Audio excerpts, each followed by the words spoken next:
Hello, everyone. My name is Ilyas, and I am not in India at the moment.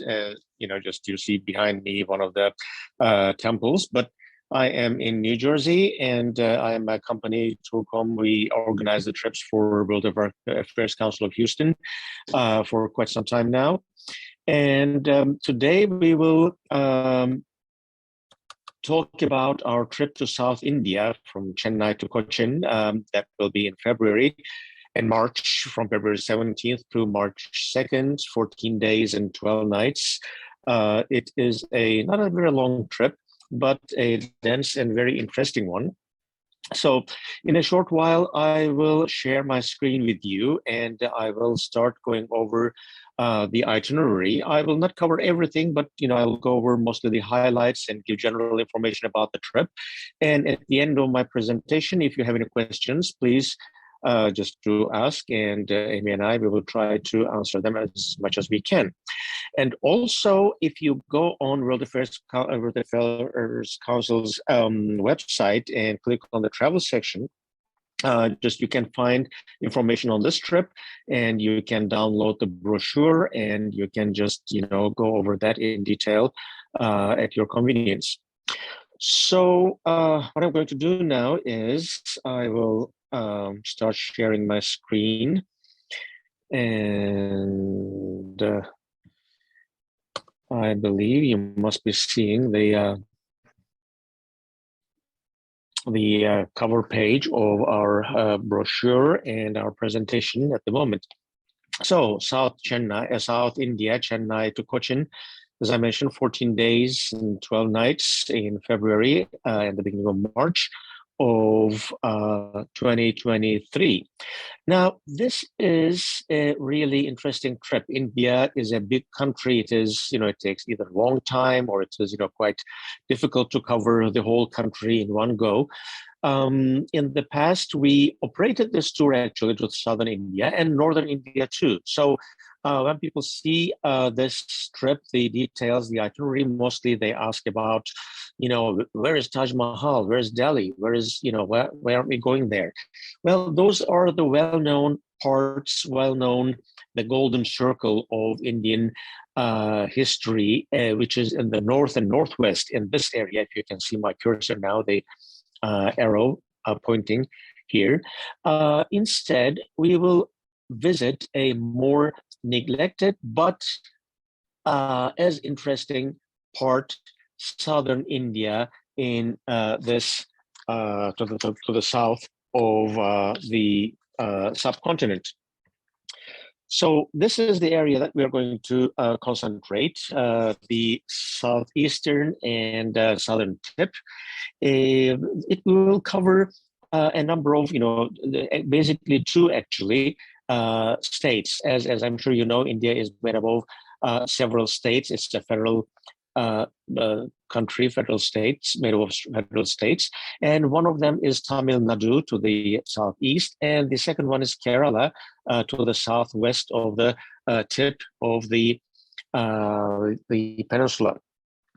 Now, the northern part of India is more a Hindi-speaking belt, and it has been under also influence of Islam, being occupied by Islamic empires coming from north.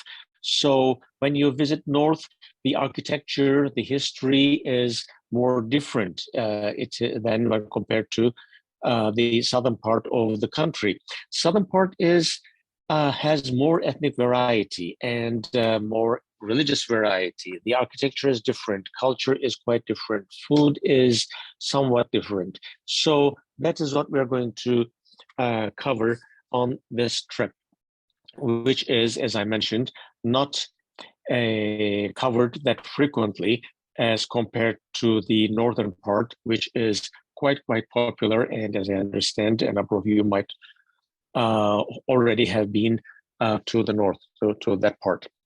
So southern part is more tropical in the first place, and the language is, well, there isn't one language, just not. Hindi is more popularly spoken to the north. Of course, to the south, Hindi is spoken too, but in addition to that, there are a bunch of other local languages all local ethnical groups that are spoken. The ethnicity is more what is called Dravidian, that goes back thousands of years. And there is Tamil language in the Tamil Nadu area. There is Malayalam in Kerala area, and a number of other minority languages that are being spoken in the region. So our tour will start in Chennai. We will fly into Chennai, which is actually, first of all, I have to mention that the names of the cities, the places that we are going to visit, cities, towns, and temples and everything, they have at least two names, if not more. There is the Anglified version, which we're going to use mostly, and there is the original Indian version, and there is also the old, version from the time of the colonies. So Chennai was known as Madras, and the capital city of the state of Tamil Nadu. And here, let's see, we'll fly into Chennai, Madras of the past. And this is a big city. Now we see an overview of the city, the modern high-rises and highways and everything, with a population of about 7 million people. But it is not just the modern city that we are interested in, but the combination of modern and traditional, and we'll start our visits with a number of them. First of all, this is from the historic center of the city, Chennai, Fort St. George. Chennai was established as the principal settlement of East India Company. As you know, East India Company, that was the main trade company that was established by the British Empire at the time. The establishment of the company goes back to the beginning of 17th century, but the settlement here was from 1640s, and it was the principal settlement until 1740. So this Fort St. George is from that period, from 1640 to 1774, from the time of the birth of Madras, birth of the city. Here we see a picture from early 17th century, what it looked like. And it was a big trade center. And at the time, of course, during the time of the colonization, the company owned the settlement, so it was a privately owned settlement in a sense, like the West India Company settlement in the south of Manhattan, for example. Again, the same story by the British Empire. So we see here Fort St. George.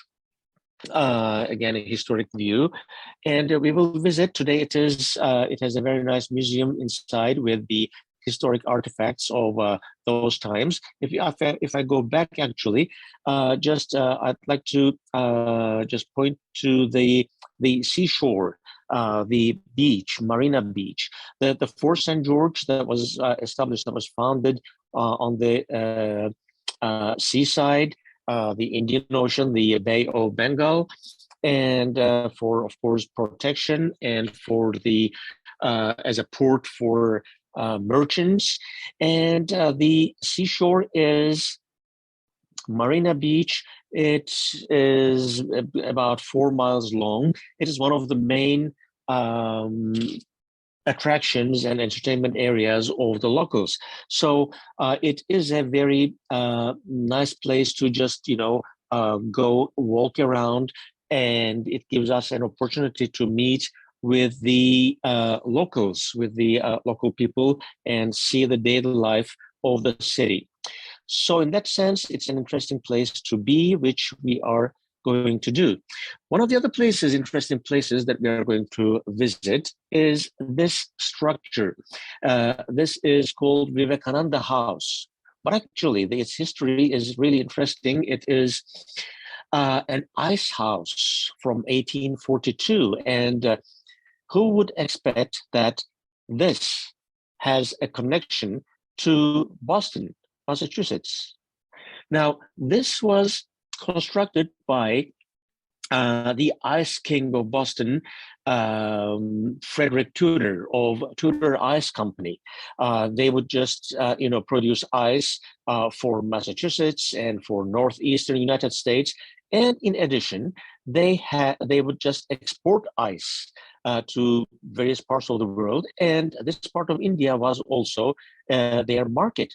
So they built initially in 1842. They built this structure, this building, as an ice house to store the ice that would be imported from Boston, and from here it would be distributed to various, houses of the prominent people who could pay, and the palaces in the region. Well, it didn't go well. It went well, of course, apparently for some time, but then the company went bankrupt, had difficulties and everything. So it changed hands a couple of times. It was used as a palace, it was used as a residence, and in the end, it was occupied by this gentleman, Swami Vivekananda. So that is why it's called Vivekananda House at the moment. And he is an Indian, a Hindu philosopher, an author, a poet. So in this house, there are artifacts from his life, and there is a very nice, very modern, technologically modern exhibit and show of his philosophy. So it is a very good opportunity to understand about Hinduism.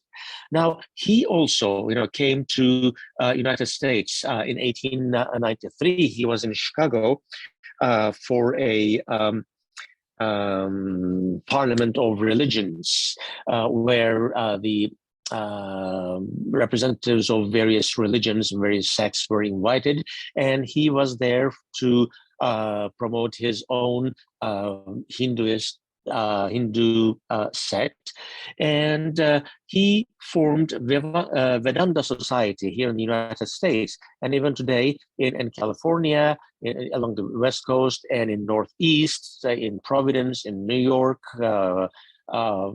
In various locations, this Vedanta Society still exists and still functions to promote a version of Hinduism that goes back to the ancient Vedas. Those are the ancient Hindu scripts, Sanskrit scripts of the Hindu thinking, Hindu philosophy. So we will visit this his house, his old house, and learn about his philosophy. That is, I'm sure, going to be very interesting. Now, another place we're going to visit, one of the highlights is, this will be the first in our trip, a temple, Kapaleswara Temple, originally established in 8th century and continues still today. The version we are seeing is from 1600s. This tall structure, that is actually the entrance gate, which is what makes the temples in the south different from the temples from the north. This monumental gate, which is called Gopuram, this particular one is about 123 feet tall, and you see the ornaments, the little sculptures, the carvings. They're all colorful, and they all tell a story, various religious stories of gods and goddesses. Well, in Hinduism, there are thousands and thousands of them. Of course, we just know a number of prominent ones, like Vishnu and Brahma and a few others.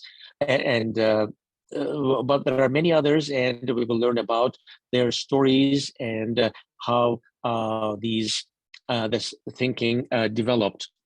So this Kapaleswara temple will be the first temple that we are going to visit in the city, and we'll visit many others, as we're going to see in a short while. But our visit is not only about temples, but it's also about daily life, about the culture. And so one of the interesting places we are going to visit in Chennai will be an early morning walk to the flower market. Now, the flower market, we will see all these different kinds of colorful flowers. As I mentioned, southern India is more of a tropical, has more of a tropical climate. And And so the variety of all these flowers and the colors around, we will see they are really magnificent. And we'll learn about, of course, the significance of the flowers. What are these for? They are, well, just for the temples. People come here before going to the temples and just, buy, and not only for the temples, but in the small temples, small votive little temples in their houses. Just every day, they just present the flowers to the gods and goddesses. So we'll learn about all this culture. And from Chennai, we will start our drive first to a very close location, to Mahabalipuram, going through Kanchipuram. So Mahabalipuram, but first on the way to Mahabalipuram is Kanchipuram.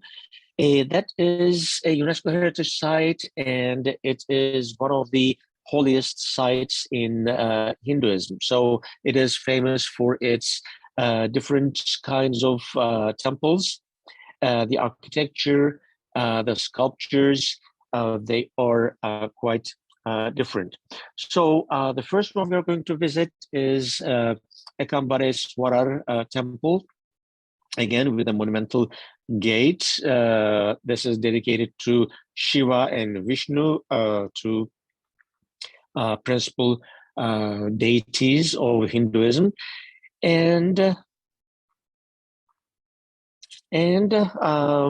we'll also visit a second one outside the complex of the first, a Kailasanathar temple, which is well known for its sculptures and bas reliefs.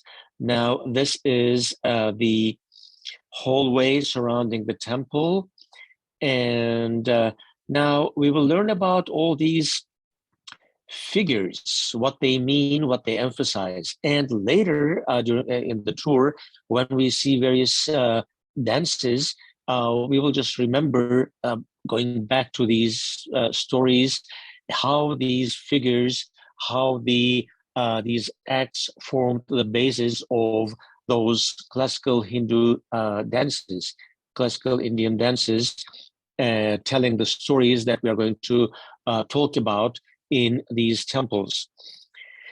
And this Kanchipuram is not only famous for its temples and being one of the main pilgrimage towns, but it is also famous for its silk, for its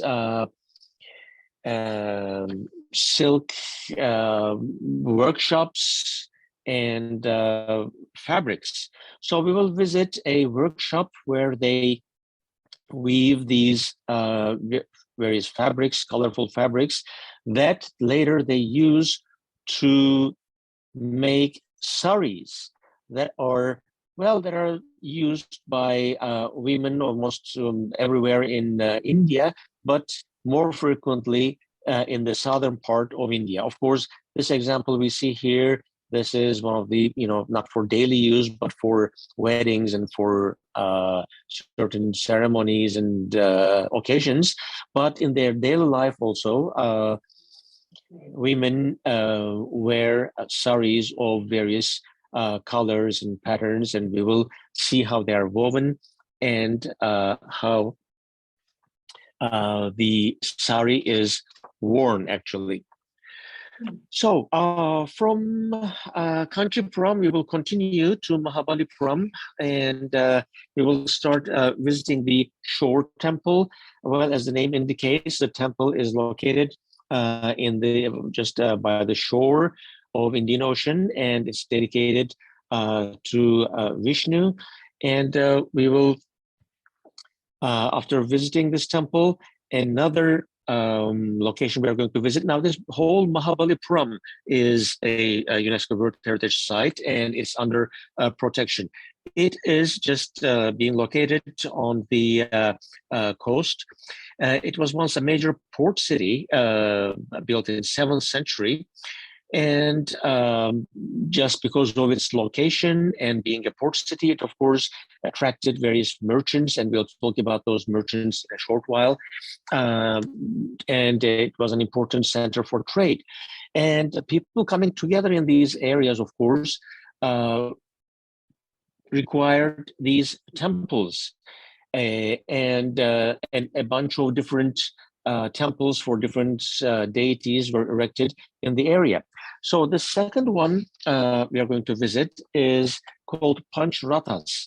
Now, Panch is the word for five, and Rathas are the temple chariots for processions. Now, even today, during certain festivals, there are temple chariots, and from the temple, they just take the effigy, the statue of the deity on the chariot, and they follow a certain route with prayers and music and dancing.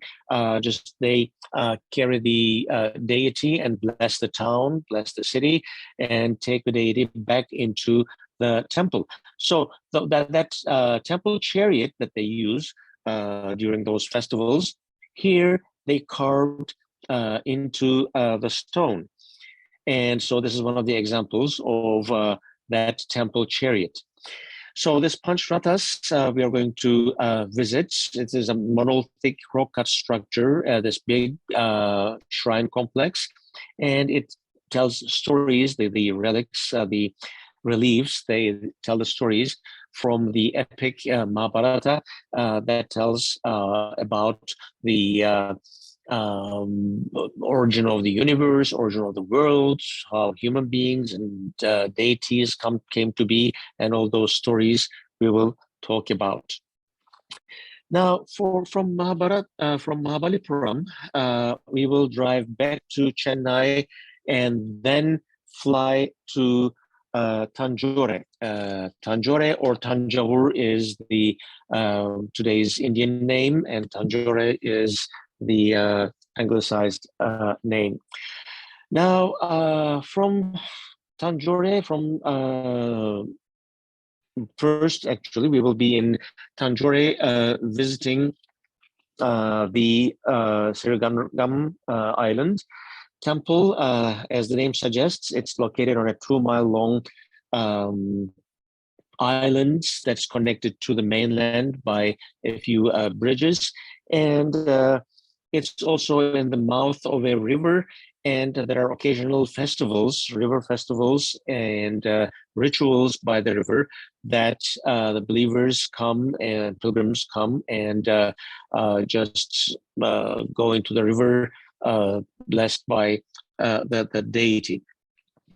This Tanjore, this area is the rice bowl of Tamil Nadu. So agriculture is quite important, and most of the rice in India and in southern India is produced in this region.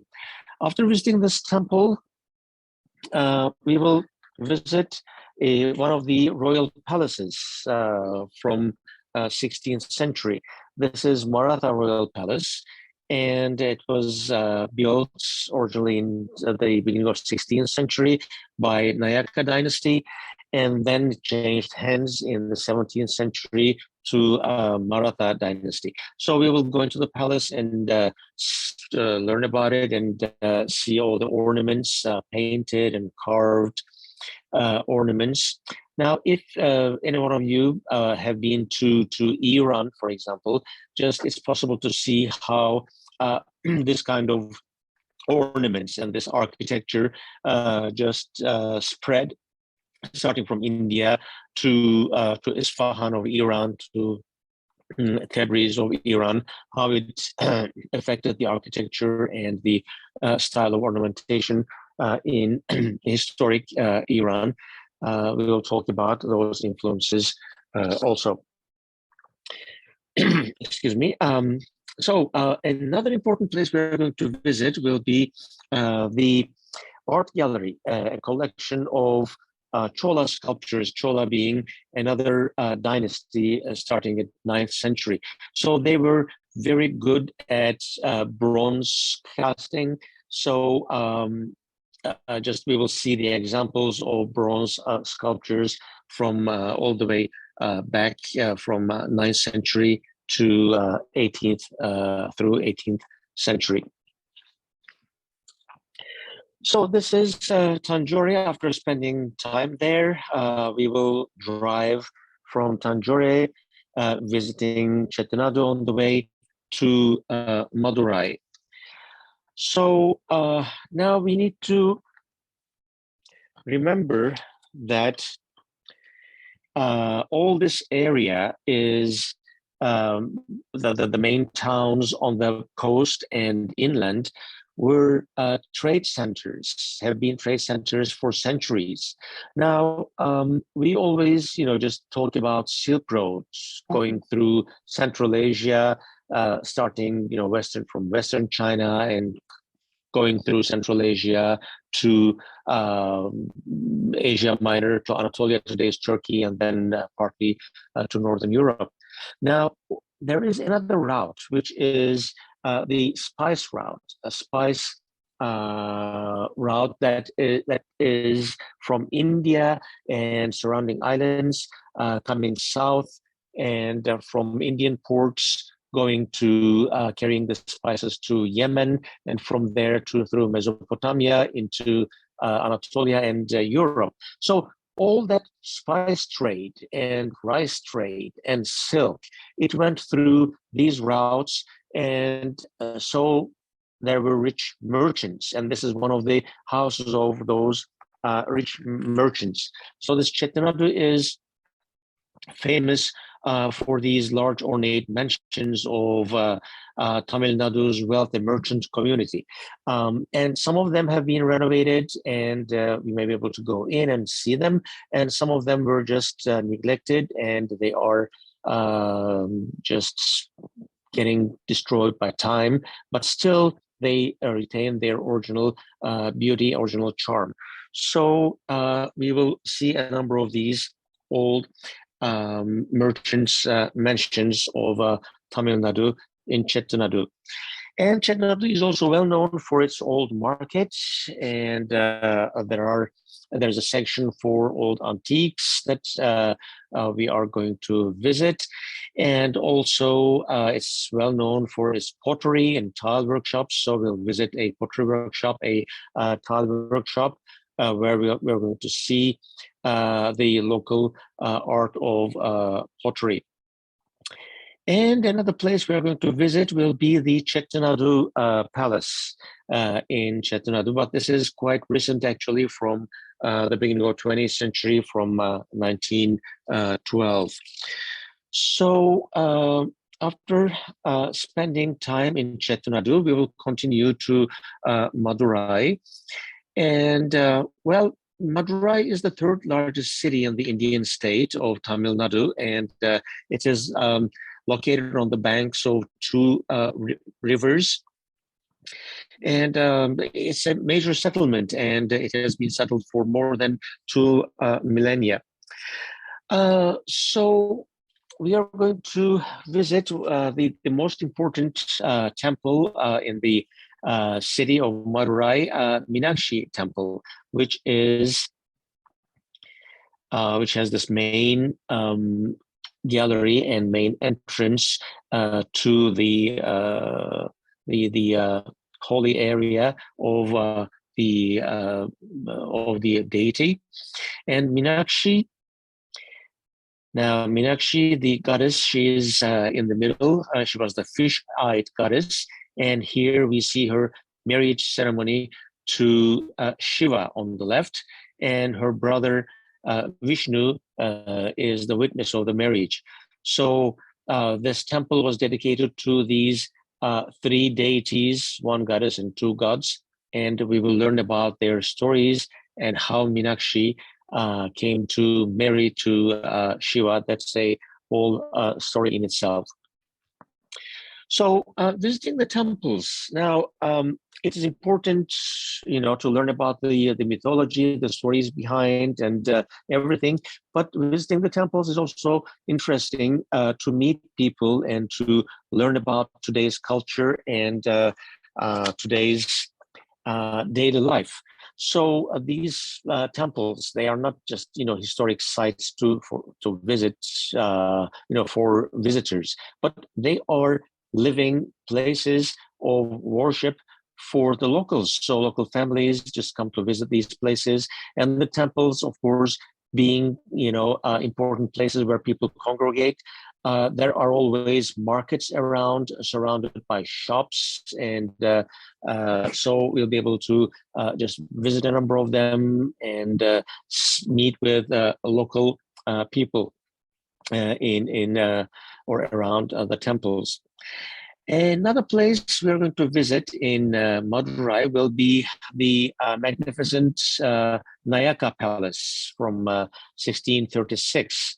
It is an interesting architecture, not completely Indian, just it has an Italian influence, a mixture of Italian and Rajput styles. So we will visit this Nayaka Palace from the beginning of 16th century. And another important location that we are going to visit in Madurai will be the Gandhi Memorial Museum. Of course, we all know Gandhi, the well, more or less the founder of the modern Indian Republic. And so there are a number of artifacts from his life in this museum that we're going to see. And the building itself is also a historic building, another palace from 1670, Tamukan Palace from 1670. So from Madurai, now from Tamil Nadu region, we are driving into Kerala region. We are leaving one state and going into another region. Now, Kerala is, as you see here in the map, greener. It is more countryside, more agriculture. It's more hilly to the east, and then as we of course go towards the ocean, just we go downhill, and we experience a kind of different landscape here. Now, Kerala is also politically very conscious and proud of that, and it boasts the highest literacy rate in India. And many of its people work in the Middle East and send their remittances to their hometowns. So it adds to Kerala's prosperity. So we will, here is the landscape more or less. This Kerala region, we are going to see and understand about spices. So I talked about the spice route and those merchants who were who became rich by spice trade. So this is the beginning of it. This is the center of all those spices. Just I don't know how many spices you use in your daily cooking, but other than salt and pepper maybe, but cardamom, ginger, turmeric, cloves, vanilla, cumin, just think of all these spices. They are here. So we will visit one of the spice plantations and learn about all these spices, how they are grown, how they are processed, and how they start their journey to all different parts of the world. So in that sense, this is the beginning of the trade. This is kind of one of the centers of the spice route in India. So that'll be an interesting day to visit the spice plantation. And another activity we will see is the one of the local examples of local martial arts, Kalaripayattu show. Kalaripayattu is the name of the local martial art, which of course is based on what they did in the battlefields during the ancient, the old battles in the old times. So we will see a number of demonstrations of this local martial art and learn about how the ancient battles took place. So from Thekkady, in the entering Kerala, we will continue our drive and we will end up in Kumarakom. Along the way, we will see tea gardens everywhere, and we'll have an opportunity also to visit one of the tea plantations. And now this Kumarakom is famous for its backwaters as well as the tea gardens. So the local population, these boat houses or houseboats, they call them, are not only boats, but as the name suggests, this is where the locals live. So fishing is important as much as the tea plantations. And we will have an opportunity to have a lunch cruise on one of those houseboats and learn about the local economy and how locals live. Another important or interesting place we're going to visit will be another plantation. Now, this is a rubber plantation. Of course, natural rubber we're talking about. Now, after the invention of the artificial rubber, natural rubber lost its significance, quite a lot, but still there's a big market for that. And Kumarakom area and Kerala in general is the main area where natural rubber is produced in India, and about 90% of Indian natural rubber is produced in the rubber plantations here. If you have been to, northeast of United States and, maple syrup, how maple syrup is produced from the maple trees by oozing it out, it's the same procedure. You have the rubber trees, you just,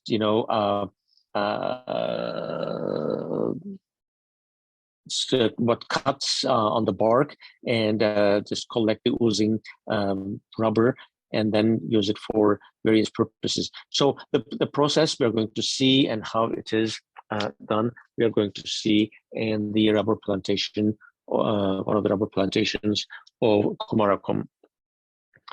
Now, from Kumarakom, we will drive to Kochi, our final stop. So we started on the Bay of Bengal, with Chennai, and we were going to end up facing the Arabian Sea in Kochi. So Kochi or Cochin is the most cosmopolitan city of Kerala, and it was and still is a center of trade, and all those spices and rubber and tea and all the other products of the region, they were exported from Cochin port. Of course, this is the modern port, but in its place there was the old port. From here, all these goods were exported to Arabian Peninsula, and from here there to Red Sea and Egypt, and then to Mediterranean Sea by ships to Europe. So it was and still is an important trade center, an important economic center.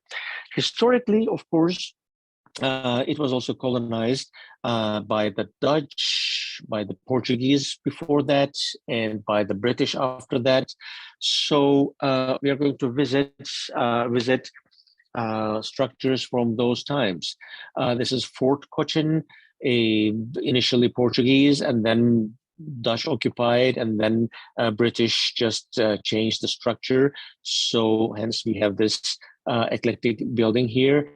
And what else could we expect to have here other than a pepper exchange, right? Where all the spices are, there was a pepper exchange. So we will visit the pepper exchange and see how that exchange, takes place. So another place we're going to visit is St. Francis Church, a Catholic church. As I mentioned, there are different ethnical groups in southern India. In addition to those, of course, from the time of the colonization, there are Christian converts. So there is possible to find Christian churches of various denominations, plus, of course, synagogues of Jewish settlers here. The San Francis Church was originally also had the tomb of Vasco da Gama, the Portuguese explorer of the 16th century. And also, as I mentioned, there was also a significant Jewish population in the area, in the city. So this is Paradisi Synagogue, which we're also going to visit. And the Dutch Palace from the Dutch colonies times, and Chinese fishing nets. That's another influence, this time not from west, but from east. And of course, fishing is, one of the main economic activities in the region. So our visits will end with a dance show. This is called Kathakali dance. It is a dance that originated in the local palaces. So it is more of a court dance rather than a folk dance. It is it tells those stories, creation stories, and religious Hindu stories of the old times, and those stories that we will have talked about driving here, visiting all those temples, and seeing all those figures and figurines and sculptures and gods and goddesses, and all those stories, at least some of them, will be acted in these dances, Kathakali dances, that we're going to see in Cochin. So the dance drama from Kerala region. So that will end our trip to southern India, and from Kochi or Cochin, we are going to fly back. Of course, during our visits, we will have various feasts of Indian cuisine, various examples. The Indian cuisine, it is quite varied. It has, of course, vegetables as its base. It has meat too, but mostly based on vegetables, and of course local spices. So be ready for kind of spicy food, and sometimes we will eat as the locals eat, as you see on banana leaves, and we will use our fingers rather than just our fork and knife and spoon. So we will taste southern specialties. This is called dosa, for example. This pancake I just rolled into a cylinder filled with various fillings of vegetable mixtures, and these fritters like donuts, but they are savory.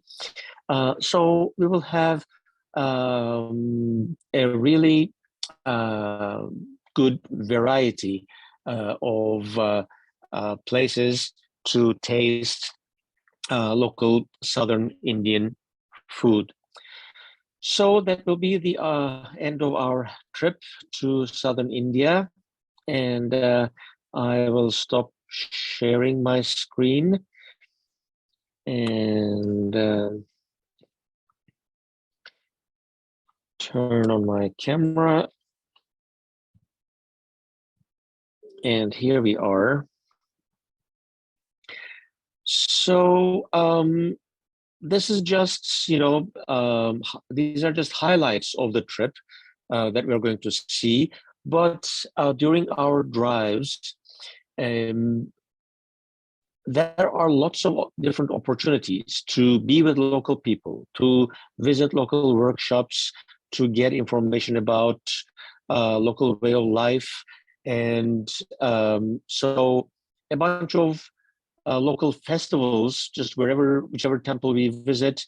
Most of the time, there are so many, frequent festivals that eventually visiting, so many temples, we just encounter one of the festivals and be a part of it and experience that local festival live over there. So there are always such opportunities, such possibilities that come out during our visits.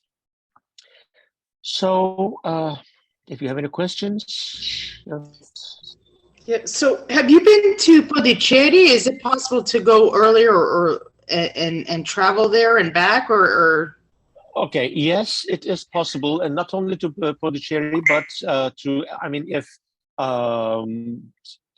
just you haven't been to northern India, for example, before this trip or after this trip, it's possible to extend the trip to northern part of India too, to cover those, well-known places of Taj Mahal and Delhi and those places.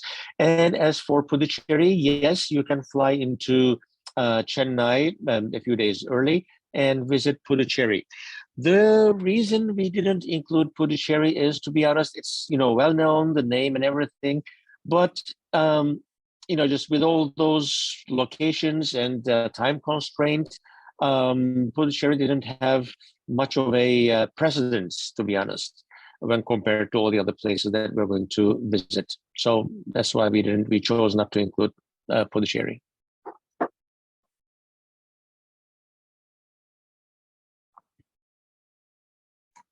Ilias, can you talk about the transportation issues that? Yes.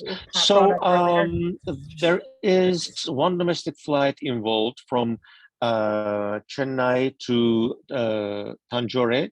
But apart from that, we'll be just traveling on a bus, depending on on the size of the group. It can be a 10-15 seater medium-sized van, or a 30 to 40 seater big size bus, as I said, depending on the size of the group. They are air conditioned, modern buses with good, dependable drivers. Road conditions are nice. So just as one of you has mentioned, just you have been there years and years ago, and I don't know how your drive was, but our drives are not long, even though we have sometimes, a long days, I would say, 6-7 hour days. It's not complete drive, just we drive 2-3 hours or 2 hours, visit some place, and then drive another hour, visit another place. So they're always broken into, short intervals woven with visits and stops in various locations. So transportation is mainly by bus, and we'll also have our guide with us, local guide, traveling with us from the beginning to the end of the trip. And occasionally, depending on various cities and temples, they may have their own guides that they we have to take them, when we enter that temple or that palace. So we may also have occasional local guides for that particular site that we're going to visit.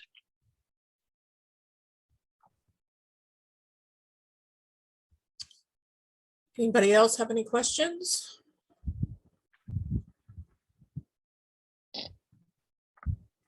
No?